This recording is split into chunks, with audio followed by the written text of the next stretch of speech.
Pois, muito bom dia a todos, regressados deste simpático coffee break e depois de termos falado durante a manhã sobre um aspecto relevante que é a relação entre a regulação e a inteligência artificial, num debate bastante elucidativo. Vamos agora falar sobre o tema sempre estimulante da relação entre a inovação e a inteligência artificial e procurar partilhar aqui experiências que os utilizadores têm desta nova ferramenta. Para isso contamos com a indústria farmacêutica, através da doutora Filipa Mota e Costa, dos hospitais e de um hub de longevidade e wellness. Passava, portanto, um painel variado. Enfim, não temos tanta diversidade neste painel como tivemos no primeiro, mas a diversidade de conhecimentos vai suprir essa pequena lacuna. Começava por apresentar a doutora Filipa Mota e Costa, diretora-geral da Johnson & Johnson Innovative Medicine de Portugal, é diretora-geral da filial portuguesa da Janssen Farmacêutica e vice-presidente da Associação Portuguesa de Indústria Farmacêutica. É formada em Engenharia Química pela Faculdade de Engenharia da Universidade do Porto. Dr. Pedro Gouveia, cirurgião da mama certificado e investigador em realidade estendida para a área médica e futurista da Unidade da Mama da Fundação Champalimau. Enfim, os currículos são vastos e, portanto, eu permito-me fazer aqui uma apresentação mais breve. É professor assistente, convidado e regente da disciplina de Introdução Prática à Inteligência Artificial na Medicina, na Faculdade de Medicina da Universidade de Lisboa. Bruno Pina, CEO da European Longevity Hub, é cofundador e CEO desta entidade, que é uma iniciativa sediada em Portugal e que reúne pesquisadores, empreendedores e investidores com o propósito comum de tornar o bem-estar e a longevidade acessíveis a todos em qualquer lugar. É uma iniciativa muito recente de que falaremos ao longo desta manhã. Dr. José Bento, também conhecido de todos, presidente do Conselho de Administração do Hospital de Cascais e CEO da Ribera Saúde. Entre as várias atividades que desempenhou, esteve como administrador executivo da Atlantic Care, diretor do Instituto CUF no Porto, na José de Melo Saúde, diretor executivo da PPP de Braga, do Hospital de Braga, entre a CUF e o Estado, administrador executivo da Lusíadas Saúde e atualmente, como disse, presidente do Conselho de Administração do Hospital de Cascais e do Grupo Lusíadas Saúde. Do Grupo Ribera Saúde. Finalmente, o Dr. Carlos Neves Martins, presidente do Conselho de Administração do Hospital de Santa Maria, tem uma longa carreira na área da saúde, foi responsável na área da saúde na zona do Algarve, foi secretário de Estado da Saúde, foi deputado pelo Círculo Eleitoral de Faro e atualmente é gestor e administrador do Hospital de Santa Maria, onde vem exercendo a sua atividade.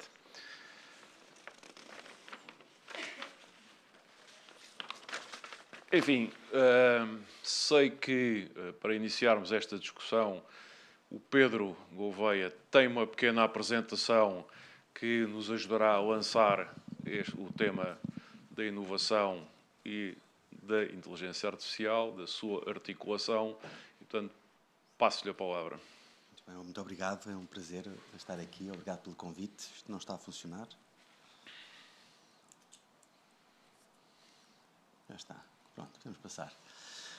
É um convite estar aqui e vou fazer uma apresentação muito breve, é só para levarem algumas ideias para casa, porque acho que isso é o propósito desta conversa. E começo por mostrar este slide, que é elucidativo do momento atual.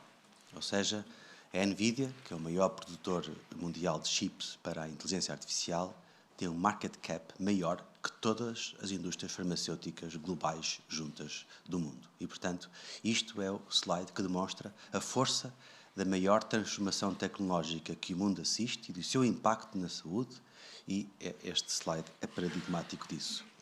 Mas é muito importante, neste setor da regulação, da inovação e da implementação, porque eu sou médico e eu estou, de facto, com os doentes. Eu comecei o dia hoje com consultas, venho aqui, daqui a bocado regresso e vou estar em consultas até às 8. Essa é a minha vida. E temos que nos questionar como é que a inteligência artificial pode magoar os doentes. E esse é o cerne da questão. E, às vezes, as dificuldades na implementação. E temos que entender que, do software ao dispositivo médico, o que é que a regulação diz? Porque, sim, sempre que estamos a falar de inteligência artificial, estamos a falar de dispositivos médicos sob a forma de software. E neste capítulo temos muito que aprender, mesmo aqui em Portugal. Eu vou colocar só um dedo na ferida, a única ferida que eu vou colocar hoje, mas a SPMS libertou este ano um white paper sobre a inteligência artificial. E, curiosamente, nesse PDF, a palavra dispositivo e médico não aparece em nenhuma parte desse white paper. Portanto, há aqui um esforço contínuo de literacia para que todos os stakeholders da saúde acompanhem este desenvolvimento e consigam acompanhar e desenvolver as metodologias corretas para a implementação junto daqueles que mais precisam, que são os nossos doentes, mas também os profissionais de saúde. E, portanto, existem várias classes de risco. E é este enquadramento que é importante quando estamos a desenvolver tecnologia, neste caso software. Portanto, temos o classe 1, que é um dispositivo de baixo risco, e depois temos no outro limite um classe 3, que de facto pode inclusivamente magoar o doente ao ponto de tornar crítica a sua vida, ou seja, risco de morte. E é importante perceber também que a regulação não atrasa a inovação, antes pelo contrário, ela ajuda a que os dispositivos enquadrados desde o início sejam melhor desenvolvidos, para que depois possam garantir a sua missão de ajudar, mas também a segurança e a confiança.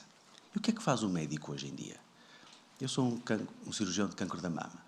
Portanto, eu não faço apenas cirurgias. Isso é uma pequena parte do meu trabalho.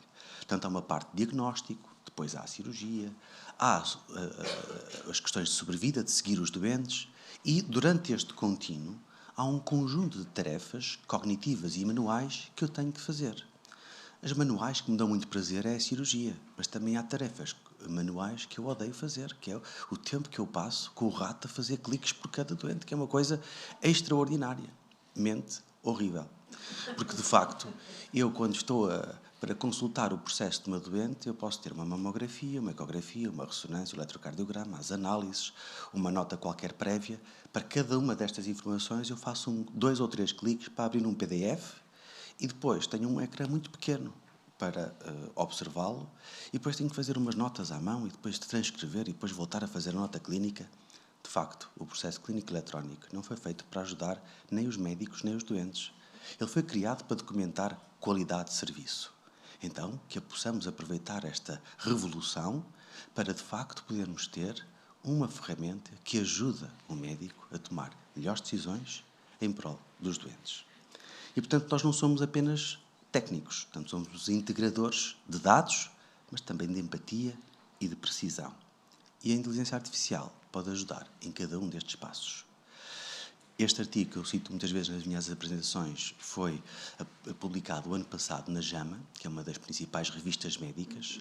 Então utilizaram 50 médicos de Stanford e dividiram em 2 grupos. O primeiro grupo podia usar o ChatGPT, o segundo não podia e podia apenas consultar as referências bibliográficas normais. Casos clínicos foram distribuídos de forma igualitária a ambos os grupos e depois eles tiveram que os resolver. E a conclusão do estudo foi que o grupo 1, que podia usar o ChatGPT, não teve uma performance superior ao segundo grupo. O problema foi quando entregaram os casos clínicos ao ChatGPT sozinho e a performance do ChatGPT foi incrivelmente superior aos 2 grupos de humanos prévios.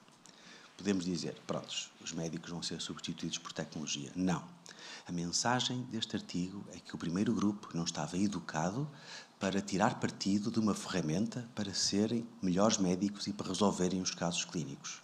E não que vamos ser substituídos. Porque, sim, vão ser substituídos aqueles que se recusarem a utilizar a inteligência artificial. Então, onde é que a inteligência artificial pode ajudar? Só para enquadrar. Cirurgia robótica não é um software, ou seja, é um dispositivo médico que integra hardware, peças físicas e software.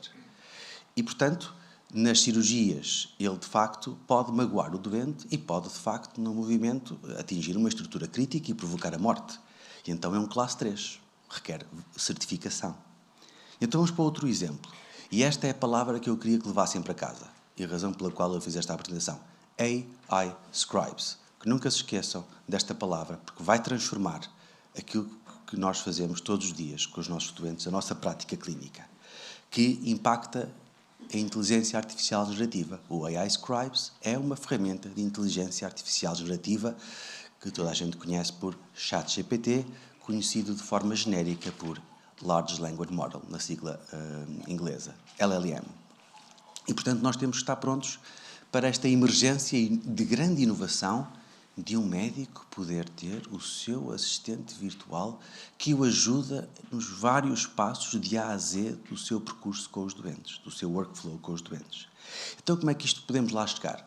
A União Europeia lançou o Espaço Europeu de Dados em Saúde em maio de 2022. Este projeto foi finalmente aprovado e implementado este ano pela Comissão Europeia e todas as instituições precisam de ter um plano, uma estratégia de dados e um modelo de governança dos mesmos. Eu diria que 95% dos hospitais em Portugal usam servidores físicos e, portanto, ainda estamos mais lá para trás para começarmos a pensar nestes novos modelos. Depois há que criar uma infraestrutura. Atenção que estes modelos de estratégia de dados e modelo de governança são serviços de consultadoria.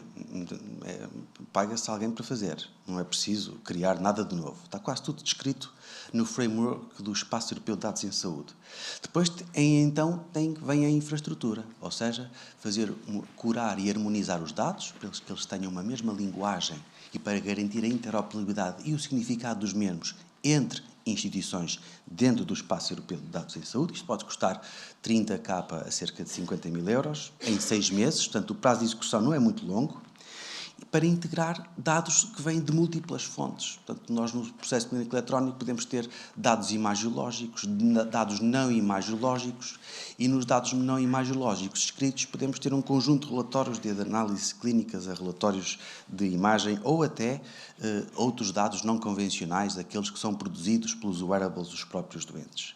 E o que é que faz o AI Scribes? Então, com uma infraestrutura adequada, ele consegue resumir a informação do doente e da sua história pregressa e tirar aquilo que é importante para que eu possa praticar uma medicina mais humanizada.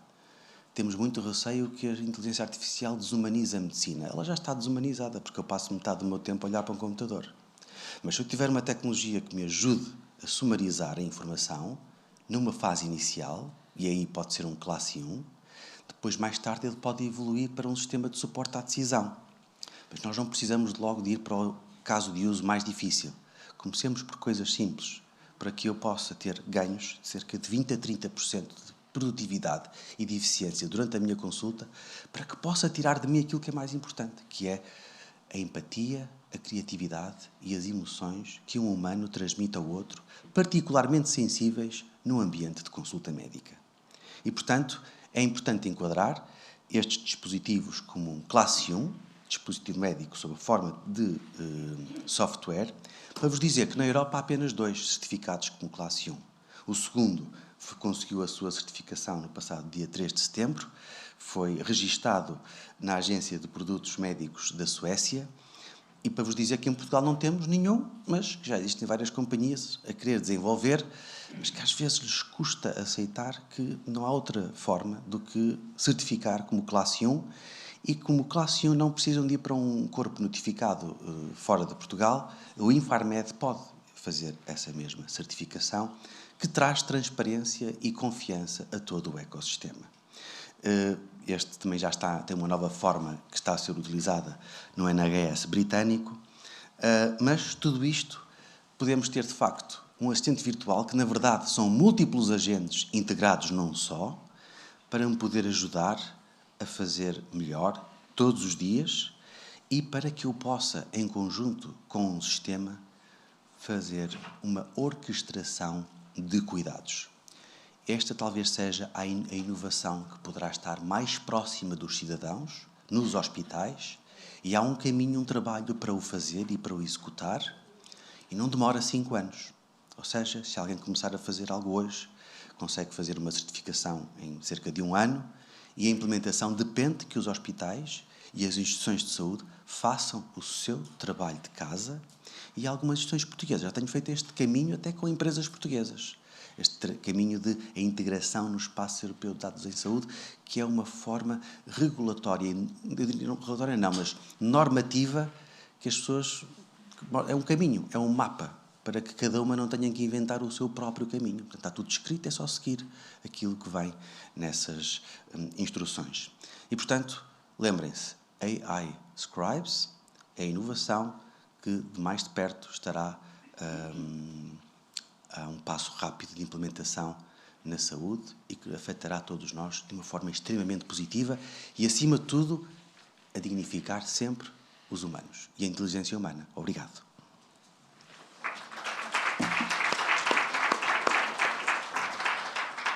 Obrigado, Dr. Pedro Gouveia, pela sua interessante apresentação. Sei que também o Dr. José Bento também tem uma apresentação, não é verdade? Pode ser. Alteramos aqui um bocadinho o modelo e passamos primeiro às apresentações e depois conversamos. Ora, muito bom dia a todos. Eu não costumo fazer apresentação, mas como sabia que o Dr. Pedro Gouveia ia fazer uma apresentação, não quis ficar atrás, cometendo o lapso de fazer uma apresentação a seguir a um especialista na matéria, portanto, esperemos que corra bem.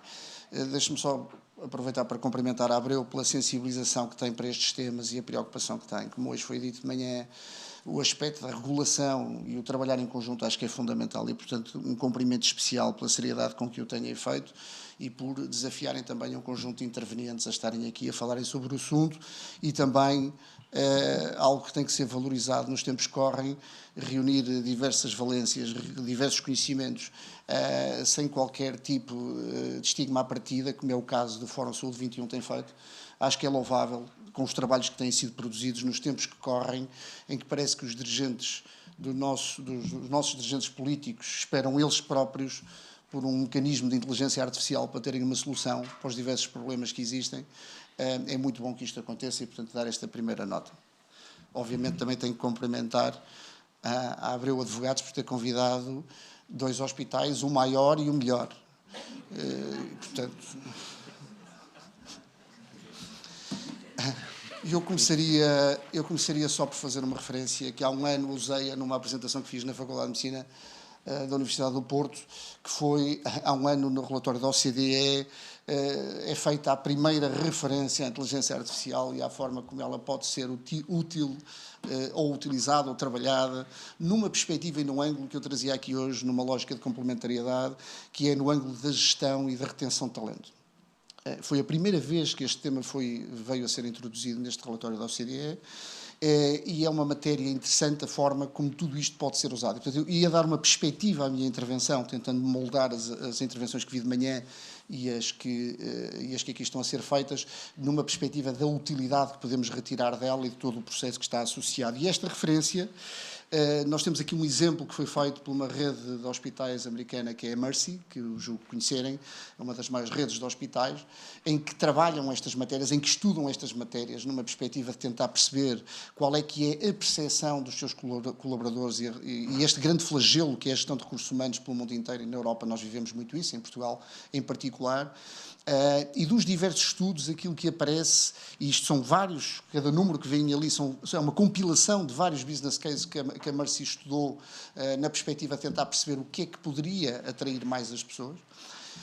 E aparece no top 5 dessas preocupações a tecnologia. A tecnologia é algo que já aparece no top 5. Conseguimos ver ali ao longo das gerações os diversos estudos que foram feitos e que foram apresentados, mas temos temas como a valorização hoje em dia da flexibilidade, que todos conhecemos, da remuneração flexível também, do tempo, do work-life balance, portanto, tudo conceitos que nós conhecemos, mas que aqui aparecem um pouco mais, de uma forma um bocadinho mais pragmática e que nos despertam precisamente para uma nova realidade, uma nova dinâmica e como é que tudo isto pode ser utilizado e como é que todas estas lógicas podem recorrer àquilo que tem sido hoje o desenvolvimento desta própria tecnologia. Um exemplo muito rápido também é na área da enfermagem, onde o trabalho que aqui está, os números que vêm na tabela, no topo da tabela, são as diversas tarefas ao longo de um determinado percurso clínico no âmbito, ou de um clinical pathway, no âmbito da intervenção de enfermagem.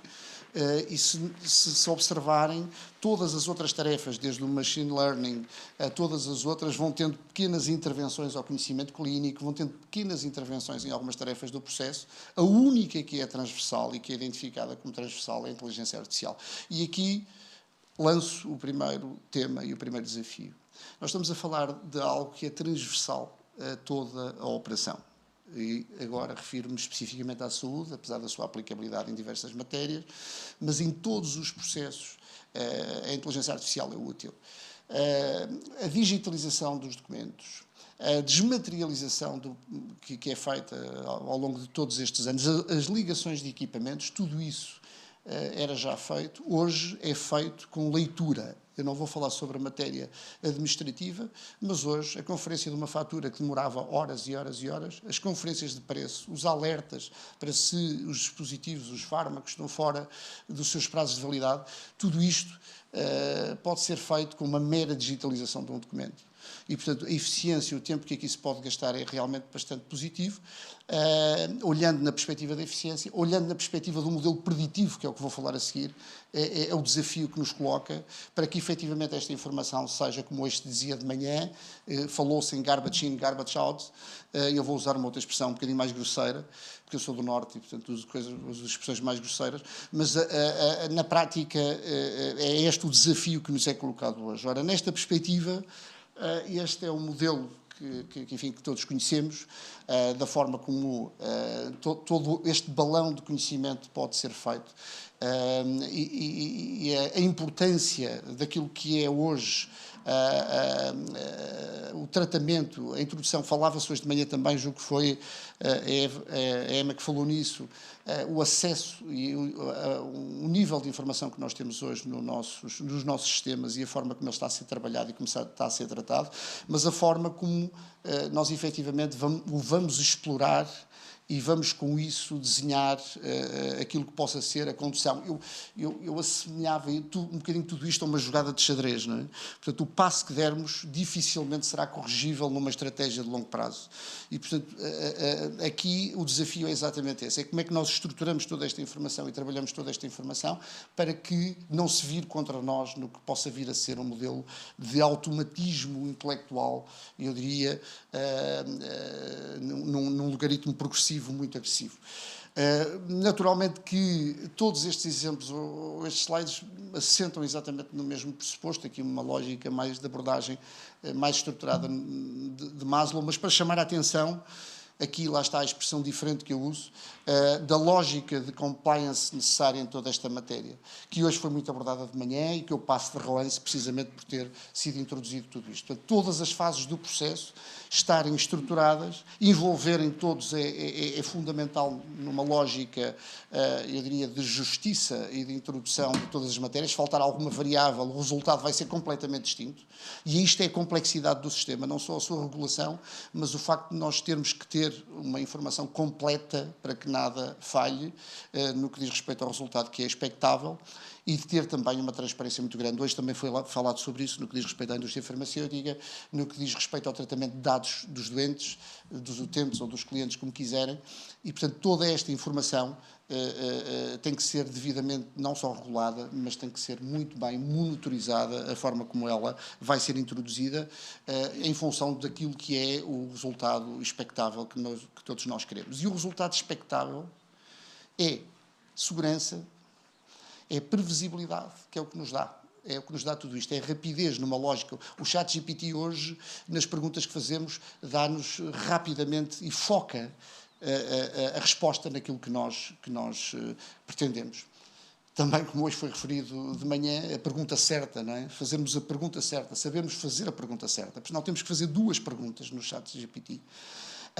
Mas mais do que essa eficiência na resposta é a capacidade que existe de nos dar previsibilidade. E em saúde a diferença está precisamente aqui. em saúde, os nossos problemas ficam todos resolvidos precisamente com a diminuição da imprevisibilidade, da volatilidade, e, portanto, é nesta lógica que o instrumento pode ser utilizado de uma forma um bocadinho diferente. Aqui alguns exemplos daquilo que conhecem todos da Data Governance e que é usada já hoje numa data de acreditações internacionais, numa data de procedimentos, com os 5 certos, com a introdução dos dados corretos, ou se quiserem, mais importante, é a reunião de um conjunto de valências que elas próprias têm lógicas de compliance e se associam na mesma linguagem. E, portanto, tudo isto, e aqui o doutor Pedro Gouveia há bocadinho deu um exemplo muito pragmático, tudo isto tem que estar sujeito à tal transparência, ao tal rigor, para que esta informação que vamos introduzir nos possa ir gerando, digamos assim, modelos preditivos de qualidade e modelos que realmente nos acrescentem valor e que não se virem contra nós ou que nos deem perspectivas erradas do que queremos fazer. Nós tivemos a necessidade, falando só aqui um bocadinho do exemplo de Cascais, nós tivemos necessidade no Hospital de Cascais, um hospital que faz parte aqui do nosso grupo e que funciona em regime de parceria pública ou privada, tivemos necessidade de recorrer a outros mecanismos de verificação de toda esta dinâmica que não existem vulgarmente. Nós conhecemos acreditações, certificações internacionais, diretivas, não tínhamos a capacidade de ter dinâmicas e mecanismos que nos ajudassem a ter esta condução externa. O IMSS é um exemplo disso. O IMSS define a maturidade digital de cada organização, mas define também as suas lógicas de compliance. Eu pus este slide por um motivo muito, muito interessante e que eu considero bastante curioso. É que se em 2010 os nossos pensamentos há 15 anos atrás, o tempo realmente passa no instante, a lógica era, aquela empresa não tem papel, portanto, falava-se nas empresas sem papel. Depois evoluímos para uma lógica em que os equipamentos estão todos juntos, portanto, temos que ter um processo clínico eletrónico comum, temos que ter uma lógica de atuação comum, evoluímos. E hoje o que se discute é precisamente esta capacidade de, com os dados que nós temos disponíveis, conseguir eliminar o erro, conseguir introduzir uma perspectiva futura. Portanto, eu ridicularizava, aqui o Dr. Pedro me irá ajudar no processo, que é a nascença, com base nos nossos dados, com base no nosso histórico, a capacidade que temos de prever ou de conseguir evitar determinado tipo de comportamentos que, no nosso caso, possam ter uma maior probabilidade de acontecer. E esta utilidade na saúde é a utilidade que nós temos que trabalhar para ter, com todas estas dinâmicas que ouviram falar hoje de manhã, desde a regulação, aos mecanismos, ao trabalhar os dados, ao ter um regime de transparência, mas é como é que nós usamos tudo isto naquilo que é o evitar a doença, o evitar o perigo, ou minimizá-lo, ou antevê-lo, pelo menos, para conseguirmos ser muito mais proativos. Até porque, temos aqui um especialista na mama, é um bom exemplo do que é que pode ser a antecipação de uma tomada de decisão num doente com esta patologia. Vou dar alguns exemplos que temos em prática no grupo. O grupo está em Portugal, está em Espanha, está também noutros países da Europa, mas aqui alguns exemplos. O caso das úlceras de pressão e as tabelas clássicas de previsibilidade que são introduzidas, mas o modelo, com base nos dados do doente, com base nos históricos, com base em toda esta informação, conseguir-nos prever, conseguir-nos antecipar as probabilidades de infecção e introduzir nesta dinâmica determinado tipo de comportamentos que minimizem este risco por parte dos intervenientes. Outro exemplo, nas quedas, este se calhar mais evidente, e portanto com base em todos estes dados, e não estamos a falar de um mecanismo que já existe hoje, não é? Hoje já existem as escalas e já são, para quem anda pelos hospitais sabe que há portas que têm indicações a dizer há aqui um risco de queda, não é disso que estamos a falar de todo o modelo que nos consegue dar essa informação ainda antes e que nos permite ter uma atuação completamente distinta. Se quisermos também, no que diz respeito às probabilidades de reinternamento, que nos permitem antecipar um conjunto de atuações e de intervenções para evitar precisamente estes reinternamentos, com os diversos custos que isto tem no que diz respeito à saúde do doente e também financeiros, como é evidente.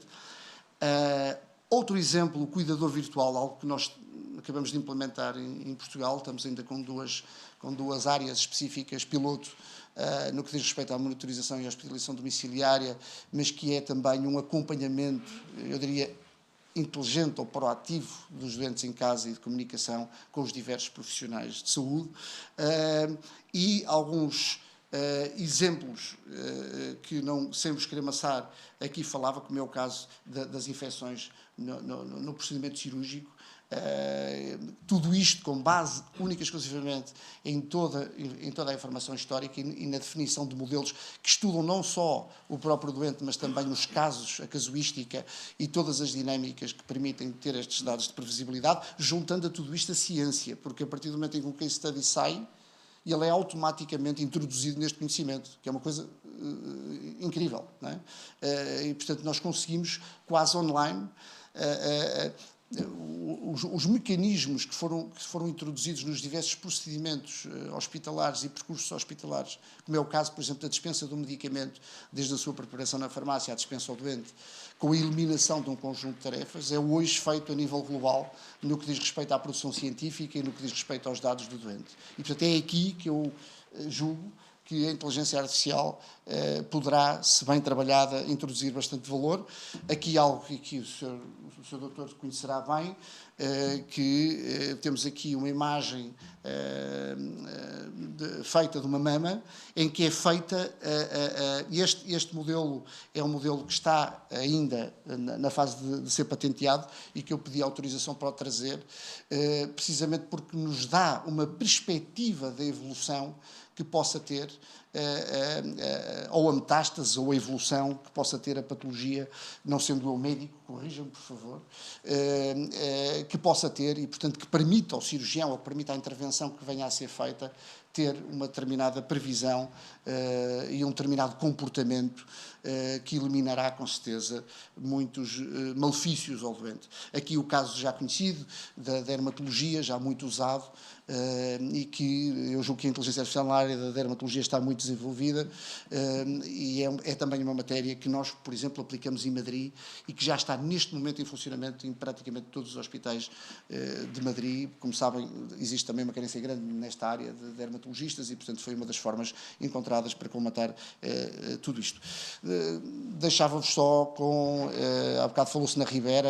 A Ribera não é uma empresa que faça muita publicidade, porque, no fundo, aquilo que faz é a gestão em parcerias com o Estado de regiões, de hospitais, de centros de saúde, e aqui para ficarem também com uma perspectiva da nossa presença, não só ao nível hospitalar, mas também ao nível daquilo que é a consultoria, como foi o caso do NHS, como foi o caso agora no Kuwait, mais recentemente, para 1,6 milhões de expatriados que lá vivem, não havia sistema de saúde e, portanto, com estes modelos preditivos foi possível este trabalho, mas também convido-vos a visitar um case study de Harvard, que é o caso Alzira, onde há 25 anos estão dados publicados sobre gestão per capita, gestão da população per capita, que é uma experiência que nós agora vivemos em Portugal em 2024, o primeiro ano, não é? O segundo ano vão ser conhecidos agora os resultados.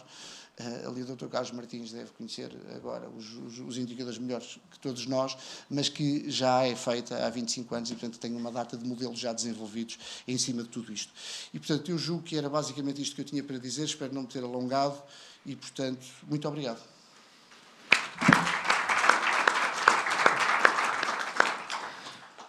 Obrigado, Dr. José Bento. Aqui um exemplo atual sobre a utilização e a vantagem da inteligência artificial na gestão e na inovação no âmbito hospitalar. Mas hoje temos a grande facilidade de termos aqui um hospital público, penso eu que é o maior do país, e um representante de um hospital privado, mas antes disso os hospitais também precisam de medicamentos. E eu passava a palavra à doutora Filipa Mota Costa, porque a indústria farmacêutica, eu também já o experienciei ao longo da minha vida profissional, é um dos grandes motores da inovação industrial e técnica. E, portanto, penso que a inteligência artificial já deverão estar a utilizar certamente e nas vossas atividades, e começava por lhe perguntar qual é o papel que no âmbito de uma empresa como a Johnson & Johnson ou a Janssen representa a utilização da inteligência artificial, por exemplo, no nível de inovação, de pesquisa de novos medicamentos, medicamentos de novas gerações, novos dispositivos médicos. Qual é a vossa experiência nesta atividade, nesta área? Muito bom dia, obrigada pela pergunta e pela oportunidade de estar aqui e saúdo a Abril Advogados e a Fórum 21 pela iniciativa que de facto está... É um privilégio podermos assistir a um início desta revolução na humanidade. Só uma nota, eu partilho de facto o otimismo e o entusiasmo que o primeiro painel aqui revelou e acho que o setor da saúde, entre a inovação e o cuidado dado ao doente, é de facto os setores que mais pode beneficiar com evidência para cada um de nós, porque todos nós podemos ser profissionais do que formos, mas todos somos potenciais doentes e, portanto, todos nós acabamos por experienciar estes avanços e, portanto, acho que de facto é uma ótima época para estar vivo, nesse sentido, para experienciar esta revolução. E eu vou só começar por citar algo que o CEO da Johnson diz e que a primeira vez que eu ouvi a minha primeira reação foi: que exagero, isto é uma metáfora, é algo assim, mas que de facto começa a acreditar que será mesmo um facto e não uma metáfora. E ele diz várias vezes que acha que os próximos 10 anos vão assistir no setor da saúde a um avanço maior do que os últimos 100. E se pensarmos que os últimos 100 foi algo absolutamente extraordinário, portanto, 1925, pós-Primeira Guerra, portanto, eu acho que nem antibióticos havia, seguramente estaríamos nessa fase. Mas, portanto, o avanço foi extraordinário em 100 anos. Se pensarmos que estamos nos próximos 10, o avanço vai ser equivalente ou superior aos últimos 100, de facto, eu acho que isto dá-nos a grandeza do desconhecido que temos à nossa frente, mas também vamos vivenciar. Portanto, eu comento só isto porque, de facto, a primeira vez que eu ouvi achei uma metáfora e acho que hoje cada vez mais será uma realidade.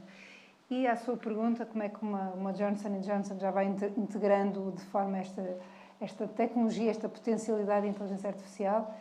A indústria farmacêutica, e a Johnson em particular, portanto, é uma indústria muito ligada, muito orientada para a inovação que traz valor para o doente. Sei que nem sempre é essa a interpretação, mas acho que, de facto, cada um de nós, como doente, vai experienciando o valor que as novas terapêuticas vão introduzindo, e valor não é só em qualidade de vida, o que nós queremos, de facto, é trazer muito mais de qualidade de vida, é anos de vida, e a verdade é que, medicamento a medicamento, doença a doença, isso são promessas que têm vindo a ser entregues, e seguramente tem aqui vários membros do painel que o podem constatar no dia-a-dia dos hospitais. A Johnson & Johnson investe 8 bilhões de dólares em investigação e desenvolvimento por ano. Portanto, eu acho que com este número temos noção de facto, o que eu estou a dizer ser uma prioridade, a inovação e a investigação de novas terapêuticas. Acho que não é só dizer que há 8 bilhões de dólares por trás investidos no mundo inteiro. Acho que mostra bem a dimensão dessa aposta. De que forma é que a inteligência artificial está a ser usada? Eu diria das várias formas, até aquele slide que foi partilhado há pouco, não só de tratamento de dados, machine learning, inteligência artificial, naturalmente que isso tem vindo a ser integrado em todo o processo de inovação e desenvolvimento, mas em particular, referindo a toda a parte de investigação clínica, e se pensarmos a parte pré-clínica, na parte pré-clínica já há de facto uma grande introdução de inteligência artificial, porque tudo quanto é conceptualizar uma nova molécula, tentar perceber qual das novas moléculas faz mais sentido avançar para desenvolvimento clínico, tudo isso que, como nós sabemos, começa-se em milhares para depois se transformarem em centenas ou dezenas que vão para a investigação clínica para depois, eventualmente, uma chegar ao fim. Portanto, toda essa fase inicial de testar moléculas, testar, seja em ambientes virtuais, seja simular interações entre aminoácidos, seja proteínas, o que for. Portanto, a verdade é que essa fase inicial pré-clínica já tem, de facto, muita introdução da inteligência artificial, muita simulação de digamos assim, interações entre moléculas ou digamos assim, a doença e o tratamento. Portanto, essa fase tem muita integração da inteligência artificial e já com resultados de aceleração que faz com que o processo seja acelerado. Depois, a parte de desenvolvimento de ensaios clínicos já começa a ter, não está ainda tão explosiva, porque naturalmente aí já interagimos com hospitais, já interagimos através dos hospitais com doentes e, portanto, aí o potencial começa a aparecer e é um potencial enorme. Basta pensar que o desenvolvimento do ensaio clínico depende muito de introdução de doentes no ensaio clínico. Como identificar o doente? Onde é que o doente está? De que forma é que se pode mais rapidamente propor o ensaio clínico ao doente? Isso naturalmente não é um trabalho nosso, porque nós aí dependemos dos médicos, dos centros hospitalares, mas é algo que já começa a ser integrado e que tem um potencial enorme no sentido de acelerar todo o processo de desenvolvimento do ensaio clínico. E agora volto à parte em que nós, como empresa, estamos também mais envolvidos. Tudo quanto é geração de evidência, farmacovigilância, isso gera dados, portanto, gera dados, gera conhecimento e gera melhor utilização das terapêuticas nos doentes que mais deles necessitam. E essa geração de conhecimento é importante não só para otimizar a utilização dos medicamentos, seja em novas indicações, seja até em terminar algumas indicações, se assim for o caso. E essa geração de dados, isso já temos também modelos de inteligência artificial a varrer a informação que recolhemos em todo o mundo, os sistemas de farmacovigilância, as publicações do Real World Evidence, e permite, de facto, acelerar o conhecimento, seja, como eu dizia, para explorar novas indicações, onde parece haver evidência que essa terapêutica poderá ser útil, mas também, nos sistemas de farmacovigilância, identificar, como dizem os meus colegas dessa área, sinais que permitem depois investigar mais a fundo, e seja uma atualização do RCM com alertas de segurança, seja até, em últimos casos, até eventualmente é retirado do mercado, ou seja, isso permite acelerar toda essa posição de conhecimento, e isso é utilizado. Vou-vos dar aqui um exemplo, agora aqui para também não estar a falar como empresa global, naturalmente muitos processos que eu vos estou a comentar têm aplicação a nível mundial, mas nós aqui em Portugal temos algo que tem vindo a ser formado nos últimos 2 anos, temos um hub baseado em Portugal, que dá apoio ao Global Medical Safety Data da Johnson, que está estabelecida em Portugal, e, portanto, temos pessoas em Portugal basicamente a tratar toda a informação que vamos recebendo dos sistemas de farmacovigilância e a tratar essa informação e a publicar e tomar decisões com ela. E são tudo entre médicos e investigadores que trabalham cá nessa área.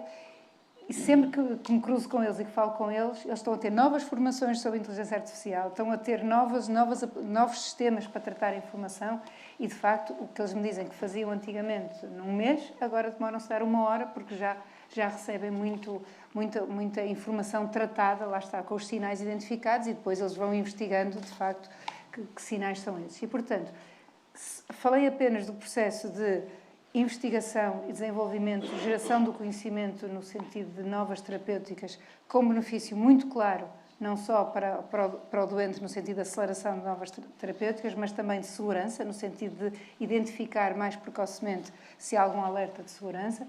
E, portanto, há um benefício muito claro para o doente e há um benefício enorme no sentido da descoberta de novas terapêuticas. E, portanto, isso é algo que está a acontecer no mundo, mas também está aqui a acontecer em Portugal. Acabei-vos de dar este exemplo, que muito nos orgulha. Agora, queria deixar aqui só um alerta. Este processo que mencionei, mais específico da indústria farmacêutica, é feito apenas e somente com a colaboração dos hospitais, com a colaboração dos profissionais de saúde e, acima de tudo, com toda a infraestrutura de dados que é necessária para acelerar este conhecimento. E, portanto, eu acho que estamos todos de acordo. Eu não teria ouvido a própria Ministra da Saúde a dizer que, quando lá chegou, encontrou 20 relatórios com as mesmas conclusões, a dizer que era necessário acelerar toda a infraestrutura de dados em Portugal e no sentido de serem sistemas interoperáveis e de facto, recolher a informação necessária para que se possa tomar decisões e comunicar entre instituições. E acho que estamos todos de acordo, o Ministério da Saúde, privados, públicos, estamos todos de acordo que isso é uma urgência de Portugal. E também no primeiro painel foi dito, em algumas áreas Portugal está bem, seja na prescrição eletrónica, seja outras, mas de facto é urgente, porque a inteligência artificial funciona sobre dados. Se os dados são bons, ou se os dados comunicam entre eles e querem dizer a mesma coisa, isso é crítico, basilar e de facto é urgente, porque todo este potencial só funcionará ou só entregará a sua promessa, eu diria, se de facto essa estrutura de dados a montante estiver montada. E, havendo este consenso entre os vários stakeholders da sociedade, eu diria que é urgente, a pergunta que eu faço é por que não avançar mais depressa?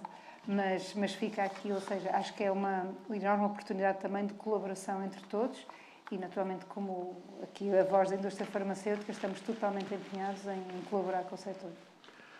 Obrigado. Vamos dar aqui um exemplo de avanço e, portanto, temos falado de informação, dados, recolhas de dados, transferências de informação, colaboração entre as entidades, hospitais, nomeadamente, e eu dirigia-me ao professor Carlos Neves Martins. No fundo, o sistema hospitalar é um dos pilares centrais, ou o pilar central do Sistema Nacional de Saúde. Tem que fazer muito com recursos, às vezes pequenos ou grandes, mas não seguindo as prioridades necessárias. A utilização de inteligência artificial trará ainda custos mais acrescidos, mas eu perguntava-lhe, em termos de experiência num grande hospital, qual tem sido o contributo da utilização de inteligência artificial na vossa atividade?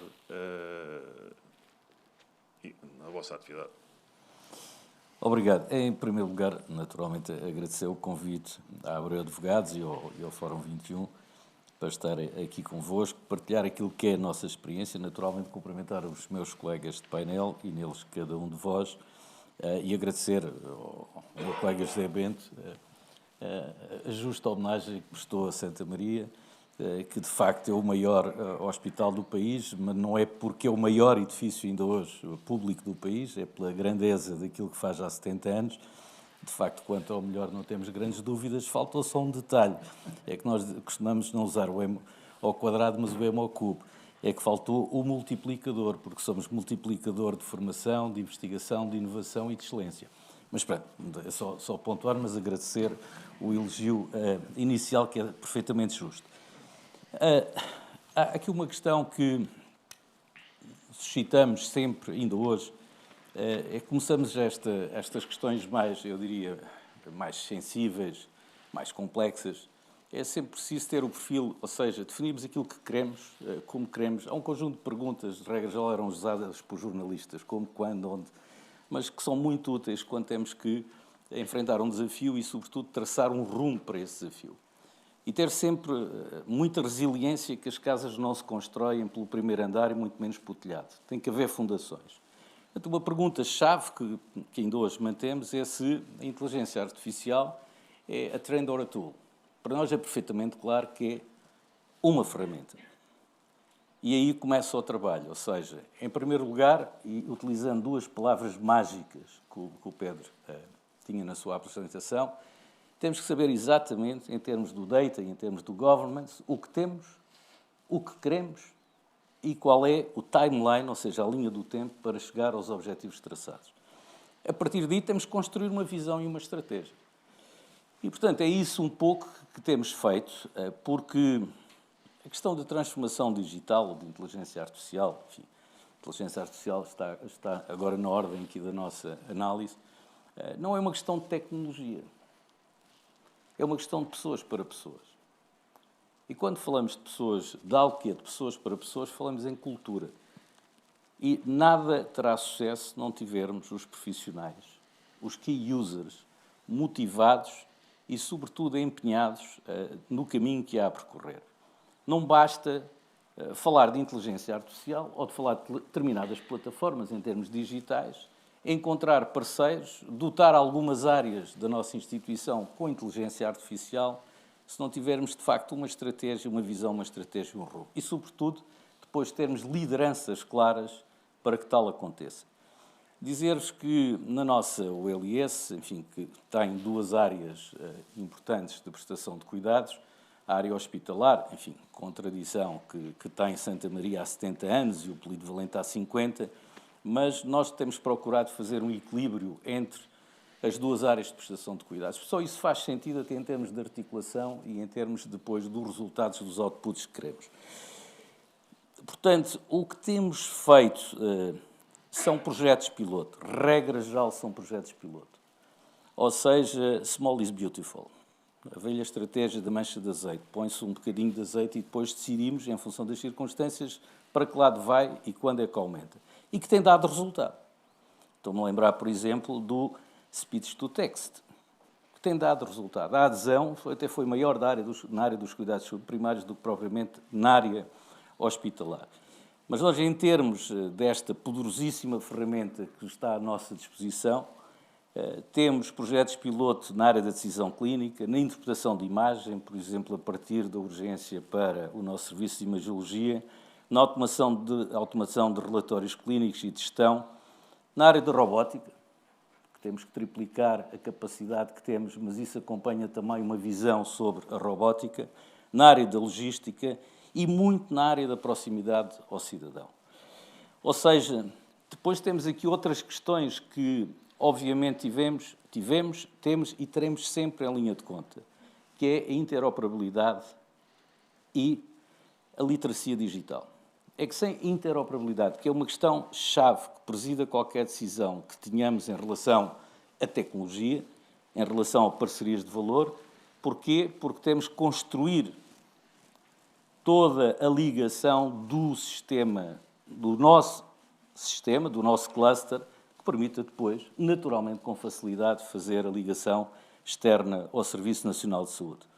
É, portanto, fundamental haver um alinhamento de objetivos, incentivos claros, simplificação de processos, daí o Small is Beautiful, e envolvimento das equipas desde o início. Por exemplo, na área de inteligência artificial, noutra área de inteligência artificial, temos neste momento 100 líderes, não vou dizer dirigentes, 100 lideranças a começar um determinado projeto. E queremos de, no máximo 2 em 2 meses, multiplicar. Há um efeito multiplicador. 100 mais 100 mais 100 mais 100. Porquê? Porque tem que haver, sobretudo da parte das lideranças intermédias, tem que haver, digamos, esta absorção desta cultura e têm que ser eles depois a trabalhar com as equipas e gradualmente fazer a expansão. Não é chegar e dizer, tem aqui, por exemplo, 500 licenças. Be happy. Não vai dar a nada, garanto. Aliás, tivemos de fazer uma pequena inversão num dos projetos piloto, porque percebemos que tinha havido uma adesão francamente positiva, mas depois, em termos de execução e em termos do efeito multiplicador, não estava a correr bem. E fomos perceber porquê. Porque depois tudo isto tem que ser monitorizado. Porque pode a qualquer momento haver uma falha e o pior que pode acontecer é a perda da confiança, que é a palavra-chave desde o princípio até ao fim deste processo. Tem que haver confiança, em primeiro lugar, dos profissionais, tem que haver confiança dos líderes em cada uma das áreas e depois tem que haver confiança das pessoas, lê-se do cidadão. Ou seja, este caminho de alinhamento passa muito também por não olharmos só para determinadas áreas que são, à partida, naturalmente, eu diria, mais predispostas. Se formos para a área da imagiologia, na área da imagem, na área da cirurgia, são naturalmente mais predispostos para. Se formos para carreiras, os médicos, claramente que sim. Quiçá os internos, porventura, e os jovens especialistas. Mas temos que olhar para o todo, porque as equipas são completas. Portanto, a nossa estratégia passa também por colocar estas ferramentas destes projetos piloto à disposição e envolvendo as equipas-chave para que haja também um trabalho de equipe e uma articulação. Há, obviamente, alguns riscos, e isso faz parte da tal literacia digital, como chamamos. O receio, daí a palavra confiança. E é um trabalho missionário, explicar as vantagens em termos de segurança, em termos de aumentar a segurança, diminuir o risco, ganhar tempo. E o tempo significa fazer mais e melhor, com menos. Com menos tempo, conseguir fazer mais e melhor. E conseguir ter tempo em termos do seu bem-estar. Hoje é uma palavra, enfim, é um termo muito usado, o projeto de vida. Porque podemos fazer mais, melhor, com menos tempo, e isso dá-nos, obviamente, capacidade também para gerir melhor o tempo. Reduzir, por exemplo, se em vez de 5 dias de trabalho, reduzir a 4. Passar para 4. E, portanto, esta questão também é crucial, porque há receios. Penso todos nós, de uma forma ou de outra, o sentimos em determinados projetos que têm a ver com a inteligência artificial ou com o digital. E esta é uma cultura, eu diria, que tem que se alimentar diariamente e explicar Que sim, teoricamente, e o Pedro falou muito bem, enfim, como expert que é, 20% a 30%, mas há áreas que eu posso aditar que não é 20% a 30%, é 30% a 40%, e há áreas que é 40% a 50%.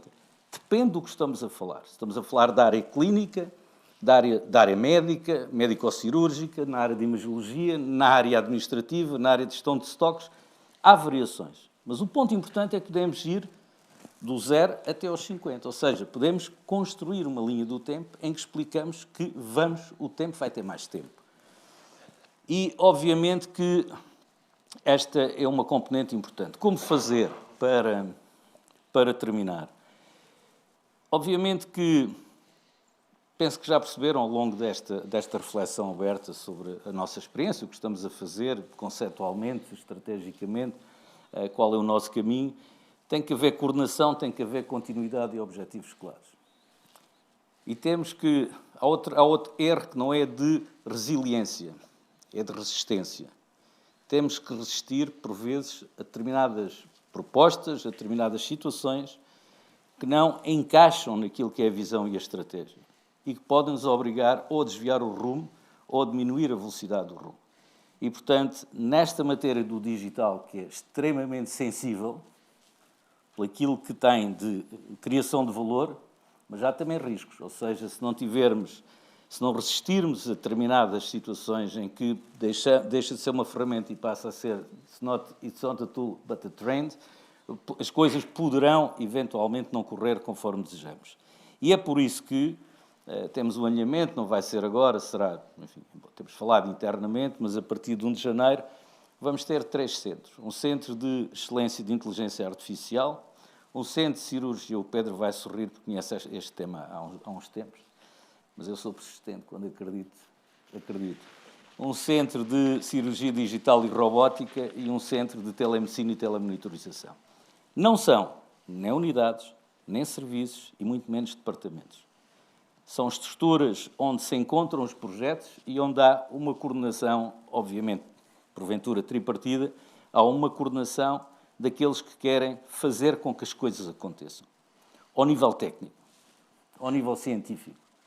E, portanto, digamos, o criar estes 3 centros é, em termos do Conselho de Administração, endossarmos a responsabilidade para a execução àqueles que são os executores e àqueles que são os utilizadores. Portanto, é um caminho que se vai, não sei definir como é que estaremos daqui a um ano, estaremos muito melhor. Depois há aqui questões que não dependem de nós, matérias de regulação, obviamente, as questões éticas, legais, proteção de dados, bom, tudo isso está supesado, escuso falar, já falaram sobre essa matéria. A questão também é que o que é que vai acontecer à nossa volta? Nós não somos uma ilha, estamos dentro de um Serviço Nacional de Saúde e estamos dentro de um Sistema Nacional de Saúde. Daquilo que a minha experiência e conhecimento me dizem é que o futuro é muito agradável. Peço imensa desculpa. Diga. O discurso está muito interessante, a apresentação muito interessante, mas como não queríamos passar da uma hora, já acabei.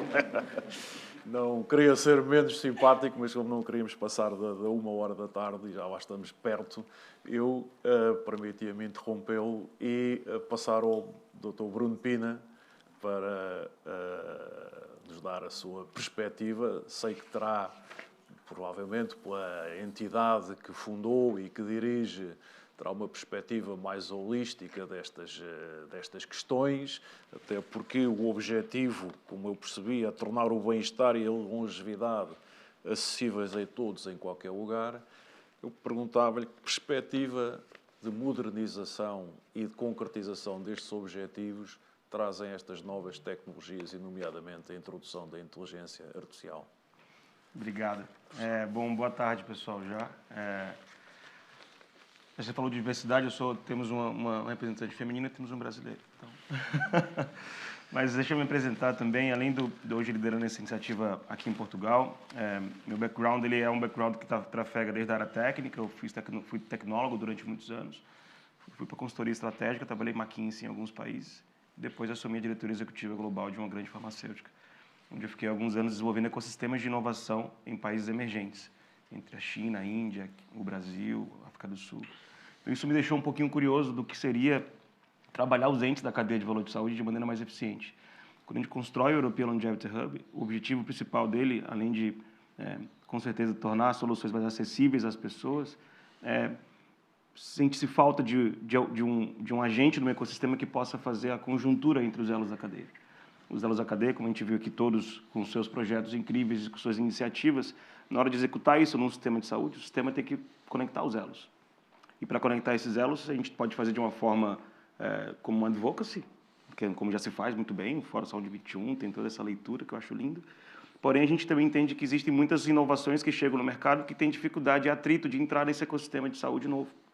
Então, a gente constrói o European Longevity Hub primeiro, visitando diversos centros no mundo, de Califórnia a Japão, especialmente na Europa.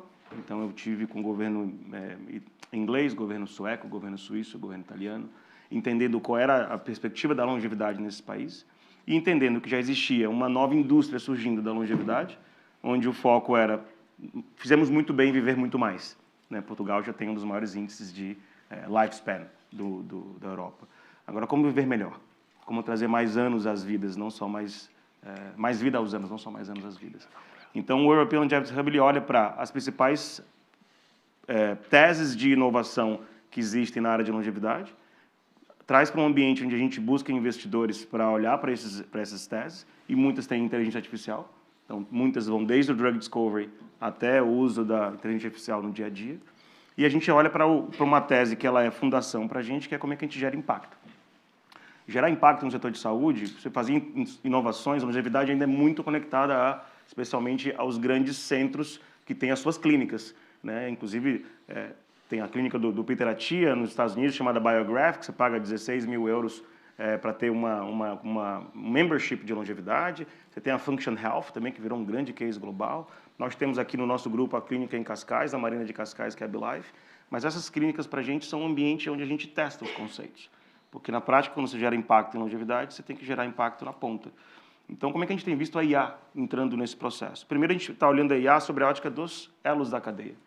O que é a IA dentro da indústria farmacêutica, de um hospital público, de um hospital privado, de uma fundação, de uma operadora de saúde, de um governo e de outros entes. Então, olhar para isso e fazer essas agendas convergirem é importante. Depois, a gente vai olhar para quais são as grandes tendências que estão surgindo no mundo, onde a inteligência artificial vai gerar um grande impacto.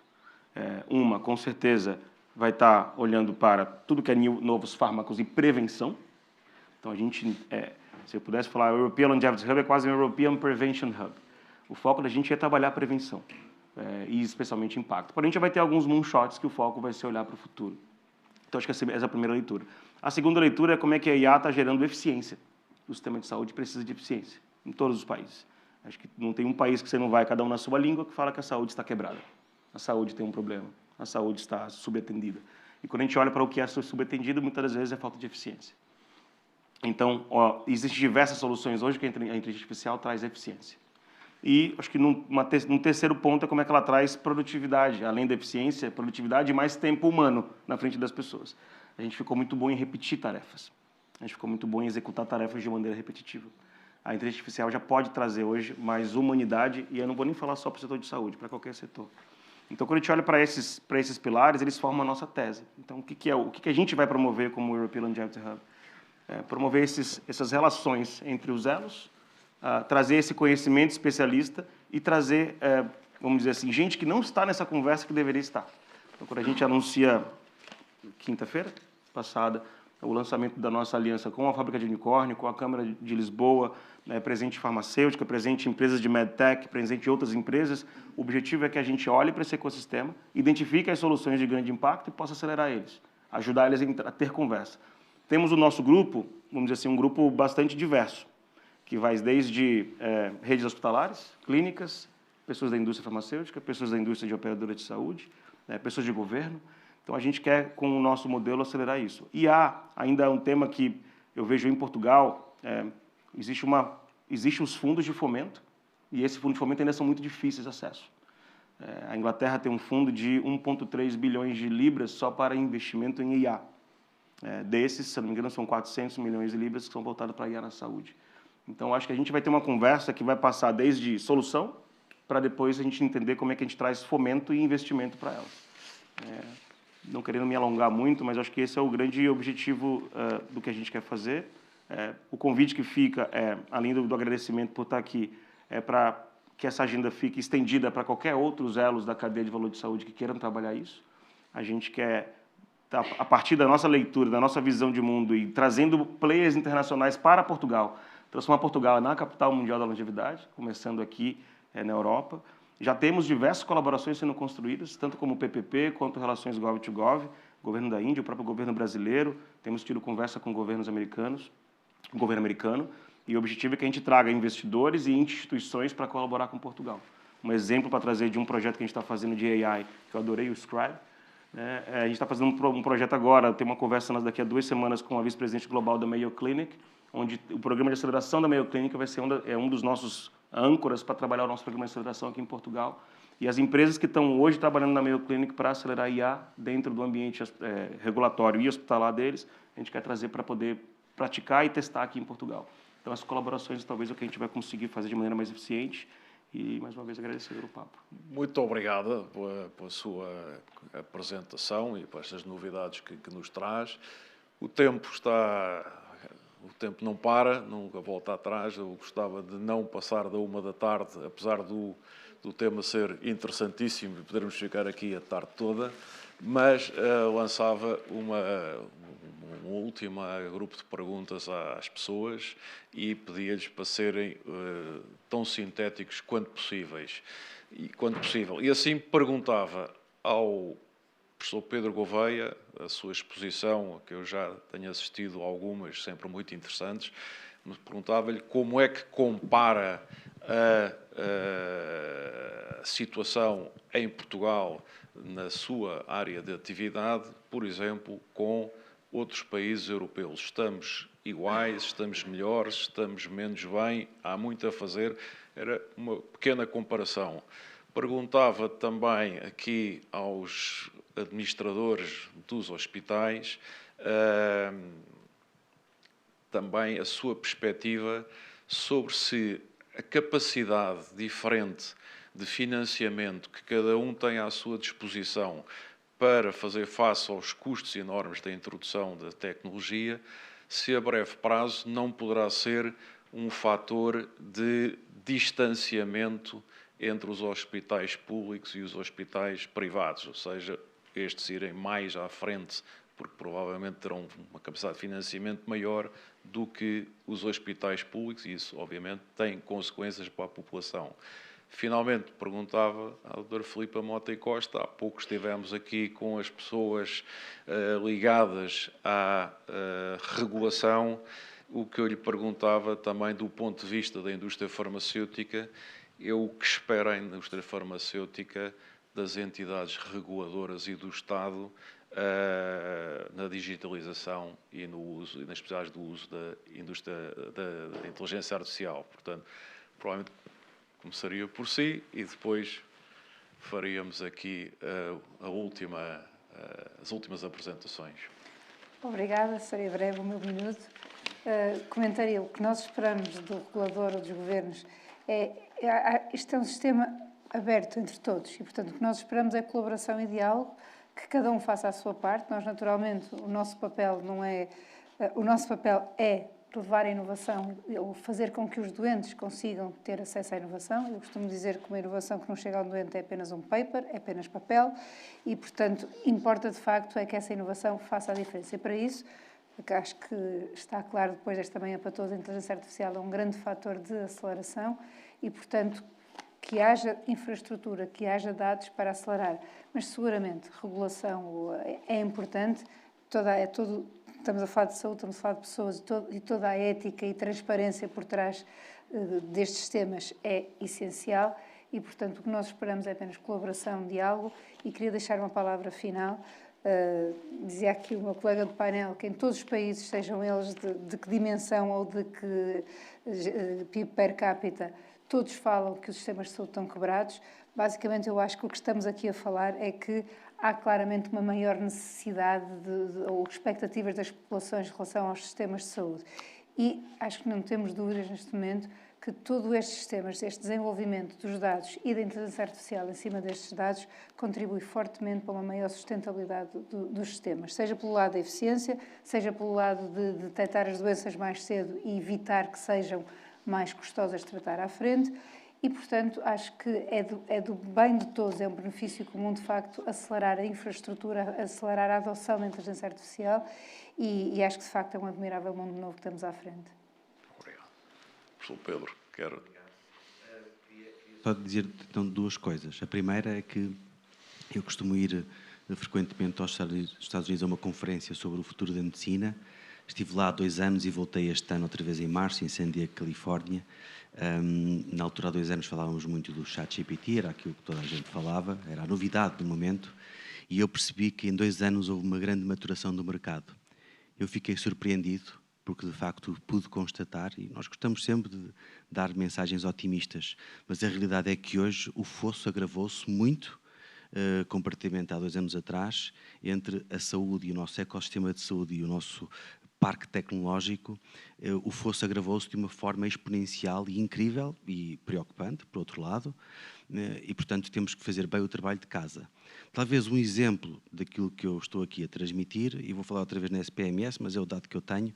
Em outubro do ano passado, a SPMS tinha 400 milhões de euros para gastar do PRR em tecnologia, porque é o braço armado tecnológico do Ministério da Saúde, tinha conseguido executar 40 milhões de euros. Não só as dificuldades de implementação, mas às vezes é de planificação que urge. Uma coisa importante aqui também para o nosso colega. Foi libertado a semana passada o relatório da OCDE sobre a saúde em Portugal. Descobrimos que a média de investimento em prevenção e educação do nosso orçamento é inferior à média da OCDE e que temos algumas questões preocupantes para proporcionar qualidade de vida na longevidade. E, portanto, educamos pouco, porque quando o indivíduo já chega doente ao hospital já é tarde demais. E, portanto, esta mistura entre a longevidade, a inteligência artificial, vem de facto porque a maior promessa é quando nós integramos as tecnologias da informação com as ciências da vida. Não temos tido, de facto, grande sucesso nessa implementação. Os projetos piloto, como o Dr. Carlos Neves Martins disse, são muito importantes.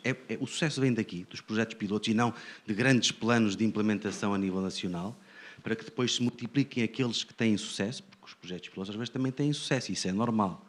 Mas, na verdade, respondendo tacitamente à sua pergunta, o fosso alargou-se, aumentou de forma exponencialmente. Estamos hoje mais atrasados do que estávamos em 2 anos em integração tecnológica de inteligência artificial. Isso é um facto. Muito obrigado. Deixava para o final, então, os 2 administradores hospitalares. A resposta à questão que coloquei. Deixo-vos à vossa consideração quem começa por responder. Como quiserem. Comece quem é maior. Gasta mais. Que seja em alguma coisa. E não só a exceder os 10 minutos. De qualquer forma, a resposta telegráfica, até porque já gastei mais 3 minutos do que eu tinha, para mim, dizer o seguinte: nós não estamos preocupados com essa questão, pela simples razão que temos uma visão, temos uma estratégia, temos um planeamento, temos um budget e, naturalmente, temos 2 coisas importantíssimas, que dependem de nós, obviamente. A primeira são as parcerias de valores que já construímos e que vamos construir. A segunda, um dado muito importante.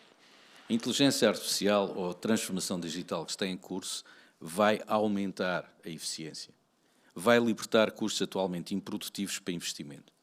Temos áreas, ainda ontem estávamos a analisar enfim, numa visita que agora não vou fazer publicidade dela, em que demonstrávamos que tínhamos conseguido ter eficiência de 14 milhões de euros. Imediatamente decidimos investir em tecnologia 2,5 milhões. Esta é a gestão. Embora sejamos públicos, mas temos uma forma de estar e de atuar como privados. De resto, só o que nos distingue é a legislação e a emissão constitucional. Obrigado. Eu não sei se está ligado, está. Já nós somos uma empresa privada de alma pública, portanto temos essa... Não, naturalmente, só antes dessa questão, e aqui um comentário em jeito de conclusão. Eu julgo que é o grande desafio, antes de falar ir direto à pergunta, eu não vou gastar mais que o meu minuto, o grande desafio é efetivamente uma aposta muito forte no setor da regulação e no trabalho conjunto, porque hoje o que nós assistimos são a várias soluções a surgirem, de várias empresas, de várias companhias, e nós não temos tempo para viver em períodos experimentais, na minha modesta opinião. Nós não podemos estar em períodos experimentais, nós, enfim, não conseguimos, por questões ideológicas, ter o famoso Pacto para a Saúde, ou pelo menos uma orientação estratégica na saúde. E, portanto, quando falamos em dinheiro, deixa de ter valor quando, enfim, 4 em 4 anos, ou 2 em 2 anos agora, não é? Temos mudanças de políticas e, portanto, enquanto estivermos assim, não vamos chegar a lado nenhum. E, portanto, já estou, como diz aqui o Dr. Carlos Martins, é deixar andar se a gente não tem uma estratégia definida. E, portanto, regular, escolher os parceiros. Existem representantes das diversas ordens, existem empresas muito bem cotadas, pelo mundo fora, existem experiências, não vale a pena inventar a roda. Já há uma data de países a desenvolverem isto. Portanto, é criar fóruns e criar nossos representantes para definirmos uma estratégia. A partir do momento em que a estratégia está definida, é chamar os players. A SPMS esteve no nosso hospital 2 ou 3 vezes. Ele veio a Espanha, ele veio fora. Mas efetivamente só houve tempo para gastar 40 milhões. Porque tem uma solução interna. Quer dizer, desculpem, eu estou à vontade, porque, enfim, nesta matéria procuramos contribuir o mais possível. Portanto, uma aposta muito forte numa determinação estratégica, que consiga abranger o maior espectro ideológico possível. O país precisa dessas linhas orientadoras. E, imediatamente a seguir, é juntar todo este conhecimento à volta da mesa. Independentemente de ser privado ou de ser público. Porque nós temos que pensar, eu não sou privado, nem sou público. Chamo-me José Bento, portanto, sou um ser humano e, portanto, quero um nível de serviço, quero uma resposta. A Fundação Champalimau tem fundos privados, nós gerimos hospitais em parcerias público-privadas. E o setor público faz. O nosso Serviço Nacional de Saúde é uma referência em termos internacionais. É uma referência. O que faz nós vivemos num país urgêncio-cocêntrico e com muitas dificuldades, mas nós temos que apostar no Serviço Nacional de Saúde e na complementariedade que o setor privado e o setor social possam dar, sem esta lógica constante que nos castra no que é o principal. E o que é o principal é isto que acabamos de ver. É uma senhora ter um problema na mama e nós conseguimos prever que isso vai acontecer. Não é? E, portanto, isso é que é o nosso foco principal. E não haver desperdício, está a ver? Como aqui foi referido. Não haver desperdício. Portanto, apostarmos nos parceiros certos, nas pessoas certas e nas equipas, com projetos, com dinâmicas, para nós conseguirmos efetivamente acrescentar valor à equação, mas que não está fácil, porque há muito ruído, há na realidade, e vimos isso durante a manhã, uma consciencialização da importância deste tema, da importância da regulação, da importância de termos os parceiros certos, mas ainda é preciso aqui muito trabalho e muita discussão, e que eu cumprimento mais uma vez o facto de estarem a despertar essa atenção, mas ouvirmos todos com muita calma, sem nenhuma ideologia que possa castrar à partida aquilo que entendemos que é inevitável, que é o desenvolvimento que estamos a introduzir para o nosso bem-estar. Muito obrigado. Apenas um extra time, como no futebol. Bruno, 1 minuto de extra time até ao fim do jogo. Acho que vou fechar com um convite. A gente, quando construiu o European Longevity Hub, a gente construiu baseado numa inspiração. A inspiração foi o ecossistema israelense, que se transformou durante alguns anos como um expoente da saúde digital e da inovação em saúde, ao fazer o quê? Juntar os elos da cadeia da saúde e perguntar quais são os seus próximos 10 anos de estratégia para resolver o sistema de saúde. Depois juntar eles dentro de um ecossistema onde conectava pesquisadores e investidores, o ecossistema farmacêutico, hospitalar, e conseguir, a partir disso, construir 3 ou 4 unicórnios em menos de 5 anos. A gente se inspirou bastante nisso para criar o European Longevity Hub. Então, como parte desse convite, eu adoro eventos como esse, mas eu gosto muito mais quando esses eventos criam projetos que converjam em mudanças. Então, a gente vai fazer um evento em parceria com o Fórum Saúde 21 na próxima quinta-feira, junto com a Nova Medical School, e eu deixo vocês aqui convidados, se a André permitir, depois a gente envia o convite para todos que estão aqui. Então, é isso e agradecer o espaço. Muito obrigado a todos, muito obrigado pela vossa presença, pela vossa participação e excelente comunicação que fizeram. Muito obrigado ao Fórum Saúde 21, à doutora Andreia Lima, ao Dr. Pedro Serra Pinto, por todo o apoio que nos deram. Muito obrigado ao Instituto do Conhecimento e ao professor Luís Barreto Xavier pela ideia que teve de provocar esta discussão. Muito obrigado a todos por estarem presentes neste compromisso que a Abreu Advogados tem com o setor da saúde e em procurar dinamizar a discussão para procurarmos todos em conjunto encontrarmos as soluções que a cada passo nos vamos fazer evoluir o setor. Muito obrigado mais uma vez e desculpem ter excedido o tempo, mas também acho que o tema merecia e os oradores também mereciam esta condescendência. Muito obrigado e boa tarde.